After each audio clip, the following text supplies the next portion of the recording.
the #1 cable news show for 8 years and counting, The O'Reilly Factor. Thanks for staying with us. I'm Bill O'Reilly, and the Is It Legal segment tonight. A number of provocative stories, including 2 11-year-old boys who looked at porn, showed it to other kids, and they may be charged in Utah. But the lead is 22-year-old Boston University student Philip Markoff, arraigned today on murder charges. Police say he shot and killed 26-year-old Julissa Brisman after corresponding with her on Craigslist. Apparently, the woman sold erotic services there. But how did the police track Markoff down? With us now, attorney and Fox News analyst Lis Wiehl, author of the brand new thriller, Face of Betrayal. Scary. And attorney and Fox News anchor, Megyn Kelly. All right, Kelly. This was Craigslist instigated, and that's how the guy got caught, I understand. It's good old-fashioned police work. They had videotape surveillance of him in the lobby. Allegedly, there were 3 incidents. Right. One at one hotel, one at another, one at a third that he's being investigated for, but they believe they have him on the first 2. So here are the tapes. They have a picture of who they believe is their perpetrator. They see him on a BlackBerry. They think to themselves, what's he doing on a BlackBerry? What is the connection here? Long story short, they figure it out that the woman, one woman he attacked and the next woman he attacked and murdered, he had found on Craigslist. And they found the correspondence on Craigslist, which then led them directly to his home computer, they say.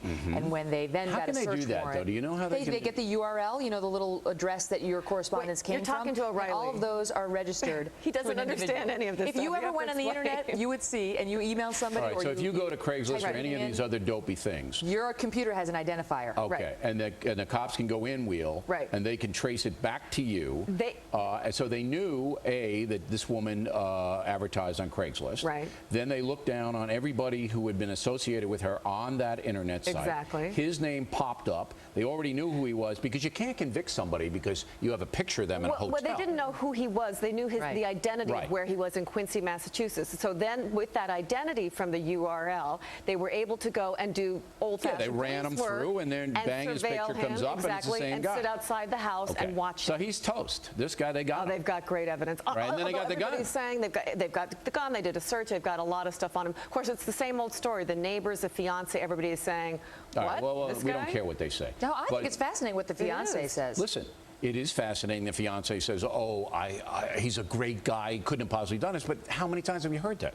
I'm sorry, but this guy's a medical student. They met while volunteering in a hospital. They're getting married in August. She says he wouldn't hurt a fly. Apparently, and they are telling her that he's not only attacked 3 women, that he's murdered one over $800. He's a serial robber, allegedly. It may be an interesting tabloid story, but it had nothing to do with a criminal investigation. But listen, from a human standpoint, it's like the Lacey Peterson case. You know, you have to wonder what that poor woman went through as she saw the man she trusted strangling her or whatever he did to do her in. All right, so they got this guy, and the evidence is overwhelming. All right, let's go out, Wheel, to Utah, outside of Salt Lake City. You've got 2 5th graders, 11 years old. Now, and they're looking at porn. How do they get the porn? They're looking at porn. They've got a substitute teacher in there, and they're looking at porn.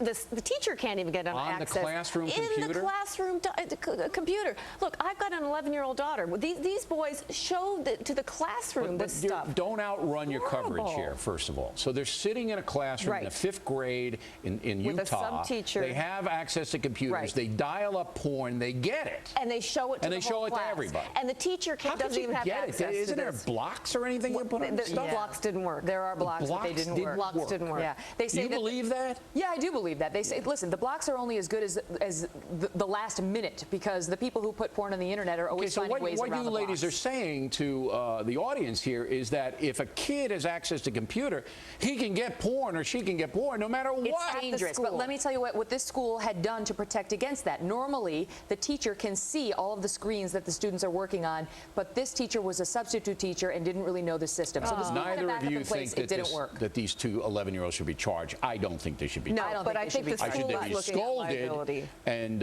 you know, every privilege taken away, including computers for a year. They need to be taught a lesson. Right. But the school should be charged. The school. All right. Let's go down to Tennessee, where in a similar situation, the ACLU wants school children to have access to gay websites. Is this correct, Kelly? Yeah, their point is, and this came from complaints of parents who have gay and lesbian children in the schools. Why are they being what kids are we talking teenagers, about? fucking teenagers. Why are they being blocked from going on to gay information websites? They don't want porn. They want information to be disseminated to the kids. So the kids are gay and they want gay information in the school. And they can't get it. Yeah, it's being blocked. Okay, what if a kid is a goth?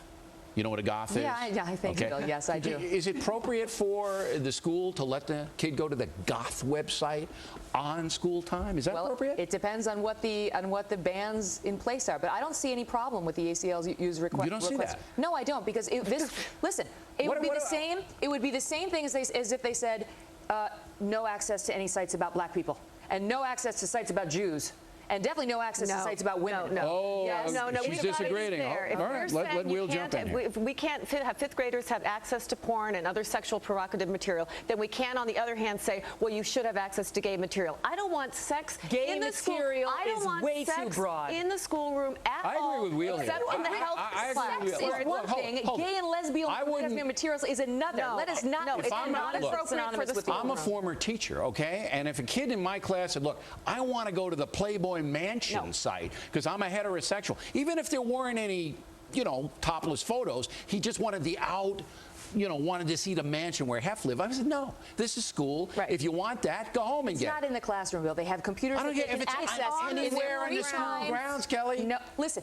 A lot of these kids, especially in these smaller towns, are tortured, Bill. They think they're gay. They think now you're social engineering. No, now you're social engineering. No, the people who block this website are social engineering. No, they're not. They're saying no. On my side. We don't want this in the school. No. Excuse me. Let me just. You guys are both off the reservation on this. No. The school tried to. Excuse me, but the school tried to ban porn sites across the board. Unfortunately, legitimate information about gays and lesbians got caught up in that. It's good to block the gay and lesbian porn. They want to do that. The school wants to do that. That's social engineering. If you can't get to the Hef website, one group. You cannot target one group. Not targeting anybody. All of them. They can't get to the Hef. No, they can't get to the Hef website either.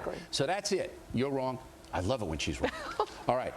We don't have time for the other Tennessee story. We'll do it next week about poor people playing the lottery and they might want to not pay them. But Wiehl over here has a book out. Yeah. Did you like that book? No, I'm not going to say I like it. Oh, you look how vindictive. Because we disagree. Come on, did you like that book? Listen, here's what happened. She asked me to read it, right? Because we do the segment. I'm her friend. I'm like, all right, I'll read it. I don't know if it's going to be any good. I don't know if Wiehl's fiction. It was great. Well, is that just because it's women heroines? I like that piece of it. It was the mystery of it. Was there any gay stuff in it? There's no gay stuff. Okay. No, there isn't, right? No access? I can't remember any. The ACLU might be giving her a hard time. There's no gay stuff in it. There's an FBI agent, there's a DA, and there's a news reporter. So obviously, but no access to gay stuff in the novel. You would know if you read it. You did a blurb. Did you? I read it because I did a blurb. I read it cover to cover, and I can tell you, I firmly recommend it. Kelly does a show for 9 or 11. You should all email her and tell her how crazy she is. Ladies, thanks.